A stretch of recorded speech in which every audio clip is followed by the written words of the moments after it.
Thank you for having me. So, Governor, you inherited tightly managed and, to put it mildly, again, overvalued exchange rates, and have taken some really bold policy decisions to end the system of multiple fixed exchange rates that we have. If I could ask how you approached the sequencing of reforms, what issues gave you most cause for concern, and how you went about mitigating the risks. Thank you very much. That's quite a jam-packed question there. Thank you. Perfect. I will try and unpack it as best as I can.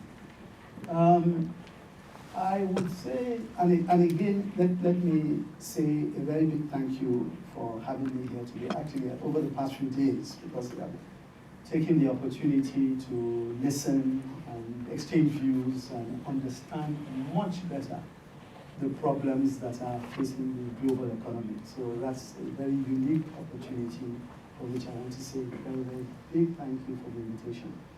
Now, with respect to Nigeria and the sequencing of events and sequencing of reforms, I think in terms of context, it's clear that for those who don't know, that I came in at a time of very, very great difficulty for the central bank and the monetary authorities. Of course, inflation was high and the exchange rate was under tremendous stress. And there was a crisis of confidence. And in such a situation, the biggest challenge, as far as I can see, was that of trust and the deficit in trust.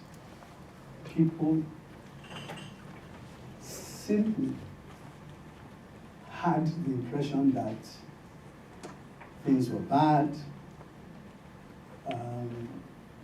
There was fear, and somehow they didn't see any end in sight to what seemed like a very gloomy situation. So it was very important to understand that, and in terms of sequencing, do whatever it was possible, take the necessary steps to begin the process of building back trust. Now, that is not something that happens overnight. And I recall that when I went for the Senate hearings, one of the things I said at the time was that I recognized the fact that there was a huge backlog of about $7 billion in forward transactions which had not been met and which seemed to provide a lot of apprehension to Nigerians. And I made a commitment to take care of them. How I was going to do that, I didn't know. But I thought it was very important to make that commitment there in order to build back the trust deficit that one was going into. And also, I had to reach out to various stakeholders, particularly the international investors. And in actual fact, the first day I started at the bank, one of the first groups I dealt with were the international investors, because they had been following activities and they were very keen to know what was going on. And I felt it was very important to continue to have that dialogue, okay, which I did, and use that as an opportunity, as I said, to rebuild trust with people and with various stakeholders. And then, of course, the next thing in terms of sequencing was to make it abundantly clear that the era of interventions, which really hadn't taken us anywhere, were over. And that I intended to go back to orthodox monetary policy. So I think those were very, very important things to make very clear. And I think that helped, obviously, to set the stage for what came after. It's very important to continue to re-emphasize those things in the process of building trust. Of course, communication was also very key, and it has to also be sequenced. And I know that at the outset, there was concern that one was not saying enough, but there was a strategy to that, because I felt it was important to, at the outset, come out and say things you needed to say when you needed to say them. And I recall that at a particular forum, which was the Chartered Institute of Bankers, which is held on a yearly basis, I used that opportunity to communicate very strongly. And normally, that is a forum that perhaps, the governors talk for maybe 15 minutes, half an hour, and I took over an hour.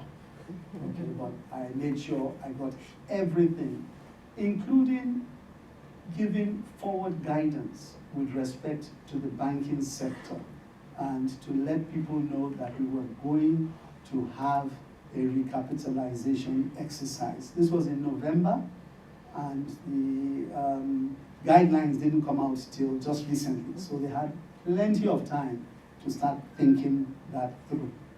So these are some of the sequences that we went through. In terms of what kept me, some of the issues that one was concerned about and how did I approach them and all that, there was a lot of worry with respect to the excess money supply, and one had to take bold measures with respect to mopping up liquidity, and then subsequently, of course, hiking interest rates. And I know that the first monetary policy committee meeting we had, I did a 400 basis point increase, which was unprecedented.